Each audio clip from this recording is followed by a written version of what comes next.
For most families, the sunny weather is something to savour, but for one family it has led to the death of their teenage son. 13-year-old Kyrece Francis drowned while playing football with his friends by the Thames last night. Kyrece Francis had been playing football with a group of friends on the banks of the River Thames at Marlow in Buckinghamshire. He went into the water to retrieve their ball and got into difficulty. The area where the boys were playing is popular and well known locally. On the surface, the water looks quite peaceful, but the calm conceals a strong and very fast-flowing undercurrent, which would have quickly swept the teenager downstream. Kyrece's body was eventually pulled out of the river 4 hours later by police and specialist divers.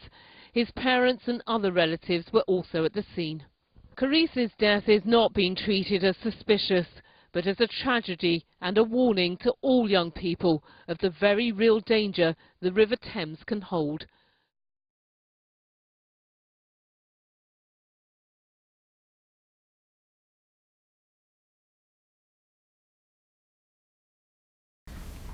All of our friends were going in the river, and me and 3 other friends, including Kyrece, decided to go in. I put my feet in and decided that it was too cold. I told Kyrece not to go in because it was dangerous, and everyone was peer pressuring him, and he still decided to go in.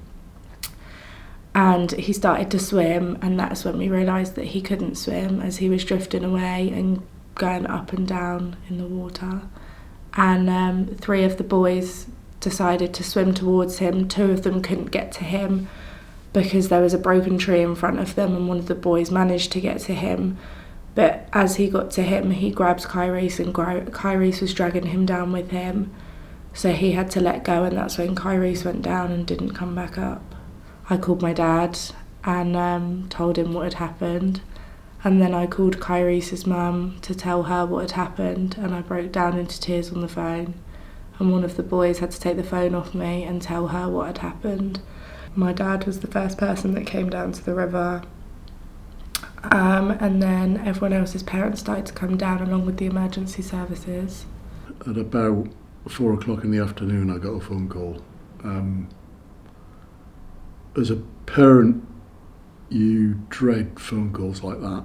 You know instantly that the call is something wrong, the tone of the voice, just how it comes across. She told me on the phone that Kyrece had gone into the river. She didn't tell me anything else. I just literally dropped the phone, got in the car, and she told me that it was the rugby club. And it was the longest car journey I've ever had in my life. I got out the car and ran. When I got there, the scene was surreal, is I think about the only way I can describe it. There are 15 or 16 kids in various states of shock, upset. It was just carnage. The worst thing was the feeling of helplessness, because you can't do anything. I think about diving in, but without knowing where he is, what do you do? How do you save him? Because you can't. And all I can remember is just having to hold my daughter and tell her that everything will be all right, and the reality is it won't. And deep down inside, even though you're saying that, you know that everything has changed. And it changed in a period of one phone call. The carnage that one incident, that one thing went on still going on. I can see it in my daughter now. I can see how it's affected her relationships. I can see how it's affected her, how she interfaces with other people. Her sense of loss will never leave her. We went through, as a family, years of trying to piece this back together, and I'm not sure we ever will, completely. And the impact of something like this isn't just about the loss of the immediate family. Whilst that is extremely tragic, it's the effect it has on everybody else. There were 16 kids that day, and one of them didn't come home. And I'm utterly convinced that the other 15 have been deeply affected by this. And even now, some of the behaviours that I see in some of those kids probably have resulted from that one incident. I got a phone call from my husband to say, come down to the river, you need to come down and support your daughter, Kai's missing in the river. I didn't understand at first, and then it suddenly dawned on me, and I jumped in the car and I drove across town. It only took minutes, but it seemed to take forever that day. And I got into the car park and I saw another lady. It was Simone, Kyrece's mum. We'd never met before, but we instantly knew who each other were. We ran holding hands and praying that Kai would be all right, but we could see the helicopter in the sky and it was just circling, it didn't move. And she asked me if I thought that they'd found him. And I said I didn't know. But the longer we ran, the more the helicopter stayed where it was, the more in my heart I thought that they hadn't found him. We had to run across a big rugby field and 2 more fields before we got to the 3rd field. We seemed to run forever that day, just holding hands and praying. And when we got there, Shay ran towards me, and I'd always said, don't swim in the river. And she ran towards me and she said, Mum, I didn't swim in the river, and I told Kyrece not to. The police were down there, the helicopter was there. There were no boats on the river except for the search and rescue boat, which was going up and down. And then after a while, they started letting boats through, and I remember feeling quite angry, thinking, they haven't found Kyrece yet, say he's okay, say one of the boats hits him. And I couldn't understand why that had happened. And I remember that feeling of overwhelming sadness and being completely useless and absolutely not knowing what to do. Shay insisted on staying down there, and we stayed there. It must have been for about 4 hours. And then things started to change, and you could see the rescue team bringing in equipment. They were carrying a stretcher, but we could see that the mood was changing, and my husband said, I think we need to insist that she goes home. And we managed to say to her, we'll go home now and we'll wait for news. And we'll wait at home, and when we get news, we'll let everybody know, and people can come to our house and wait, because friends weren't allowed down onto the field at that point. They hoped that Kai maybe had been taken downstream, panicked, got out and run home. So the first thing they did was they drove up to his house, and they had a look on the step, hoping that he was going to be there, but he wasn't. They met me at home, and I think we'd been in the house about 10 minutes. Loads of teenagers, I can't tell you how many tens of teenagers came down to our house, and we got the phone call, we'd been in literally 10 minutes, to say that they'd found Kyrece and he drowned. Yeah, so I just remember getting the phone call, and originally it was a message from my sister to say that he'd gone in and he didn't know where he was. I eventually made my way to Marlow, but the whole time I kept calling to get an update to see if he'd been found yet. And I was nearly there, and I got the phone call from my sister to say that he'd gone, they'd found his body, and and then from there it was just my main thing was just to get to the hospital and just to see my sister. My main concern was just making sure that she was okay. I've got children of my own, so just thinking about losing a child, it was just I didn't make it to the river, but I did go to the hospital, and I was there while they brought his body back there, and they went down to the morgue, I think it was, and we were able to sit with him, and his body was still warm while we were there. And we stayed there until he went cold, and yeah, it was just, I think it was just shock. I couldn't believe that he'd gone. Like, he was there one day and then the next was just gone. And I think in that moment you think about what your last words to him were, and the last time you saw him, and if he knew how much you loved him and stuff like that. I think that was really hard, like just not being able to say goodbye. I think that was a really hard thing to do. And I think it was just that feeling of like loss or something missing, especially on family occasions like birthdays and Christmases and things following on from that. It was just, you always felt like something was missing. And even to this day, we have parties and stuff and it's just like, Kai's not here. And it's just a gap that I don't think will ever be able to be filled. I think with time it gets easier, but you're never healed. I don't feel like you're ever healed from something like that. I still struggle when I think about him not being here, and I see his friends and they've all grown up now. So he was 13 at the time, and to see his friends now that are like 18, 19, and to think about what he would be doing, like what job he'd have, or if he'd be at college or uni or driving, like things like that are just really difficult to see, and just trying to know that I'd never see him like that.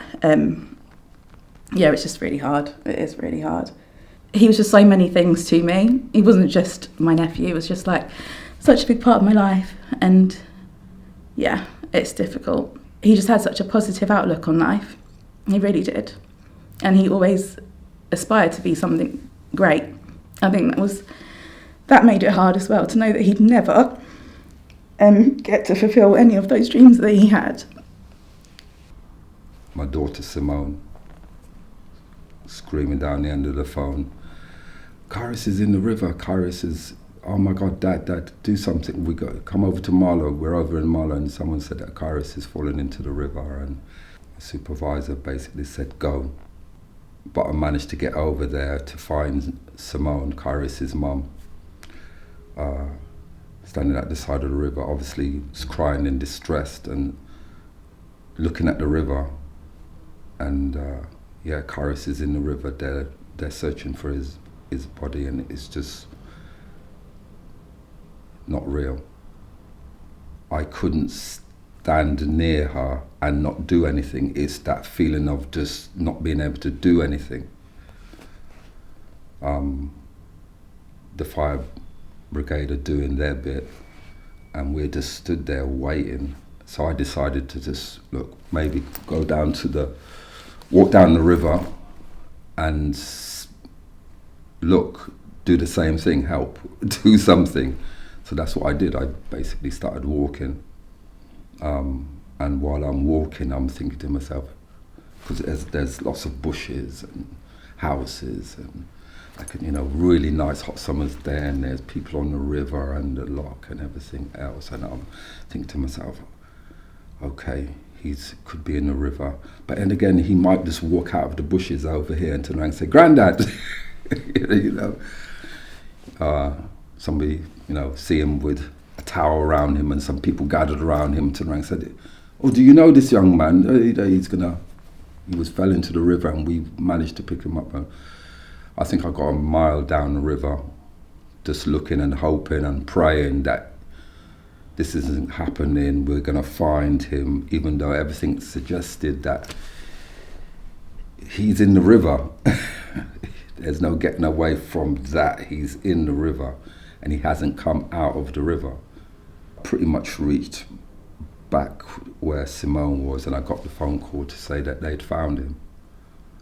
And they pulled him out of the river. And of course, the reality of that, I'm not going to find him in the bushes. They've found his body, getting there and then seeing him on the riverbank. And he's basically in his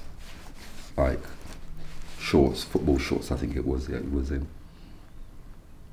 And you're just laying on the grass and everybody's around. By that time, you know, whoever had heard and knew, which was, I mean, Wickham is a small place, so it seemed like the whole of Wickham was there. And people were just crying, and I just stood there looking at his body and thinking, I'm going to wake up. But then the realization, he's here. Well, you know, wake up what?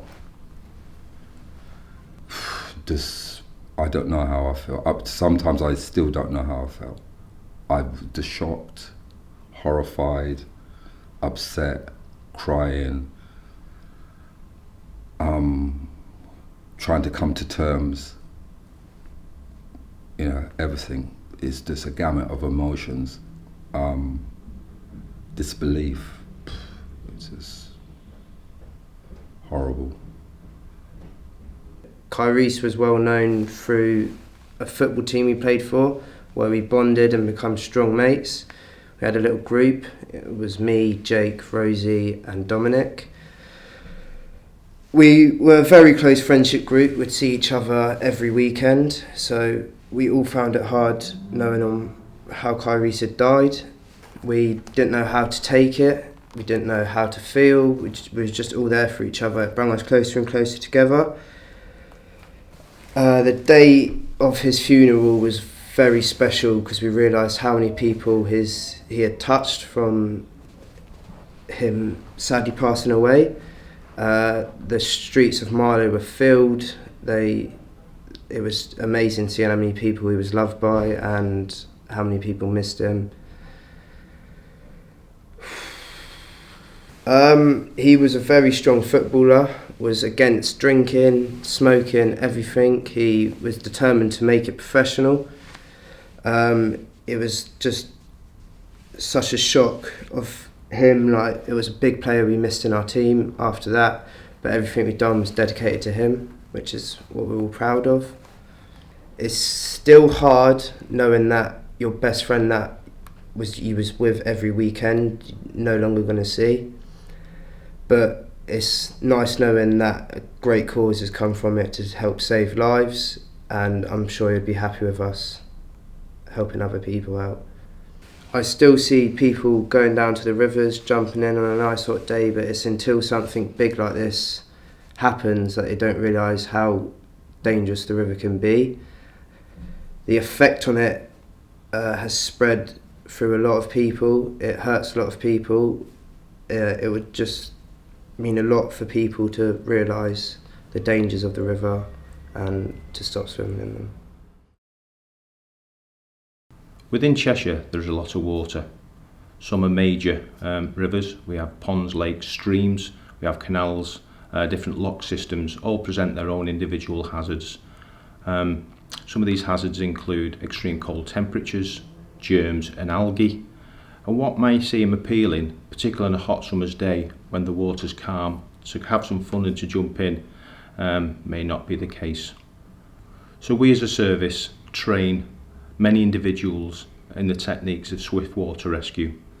They train in fast flowing water to enable them to be able to deal with the water and how it behaves, in addition to be able to get and reach people to rescue them. So when we are committed to the water, we're able to deal with these incidents. We do respond to many calls for people stuck in the water. This is unfortunate and we would like this number to reduce. What we would like to say as a service is, if you are ever unfamiliar with a body of water, do not commit into it, don't go into the water.